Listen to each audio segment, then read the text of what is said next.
রংপুর সমৃদ্ধ করার জন্য যত কিছু প্রয়োজন সব কিছু এখানে সংযোজিত হবে। আমরা গত 7 তারিখ থেকে গতকাল পর্যন্ত সমৃদ্ধ রংপুর এই প্রস্তাবনার আলোকে আমরা বিভিন্ন শ্রেণীর পেশার মানুষের সাথে গত কয়েকদিন ধরে আলোচনা করলাম, পরামর্শ নিলাম এবং পরামর্শ করলাম।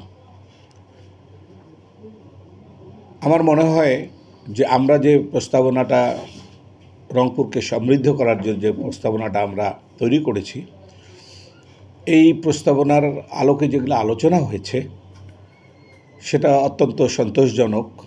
এই কারণে আমি বলবো যে আমি যে প্রস্তাবনাগুলো উত্থাপন করেছি সেগুলো থেকে অল্প কিছু 10% নতুন প্রস্তাবনা আমাদের এই সমৃদ্ধ রংপুরের এই আলোচনায় যারা উপস্থিত ছিল বিভিন্ন পেশা শ্রেণীর মানুষ তারা পরামর্শ দিয়েছেন।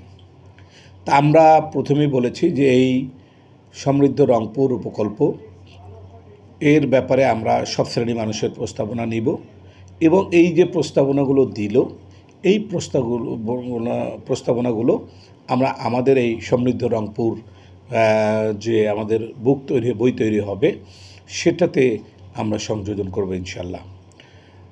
তারপরেও আমি এই মতামত বা পরামর্শ সভার যতগুলো আমরা সম্পন্ন করেছি এর মধ্যে আরও 2-4টা শ্রেণী পেশার মানুষের সাথে আমরা পরামর্শ করব। বিশেষ করে এখনও বাকি আছে যারা খেলাধুলার সাথে জড়িত তাদের পরামর্শ নিব এবং সাংস্কৃতিক শিল্পী যারা তাদেরও পরামর্শ নিব।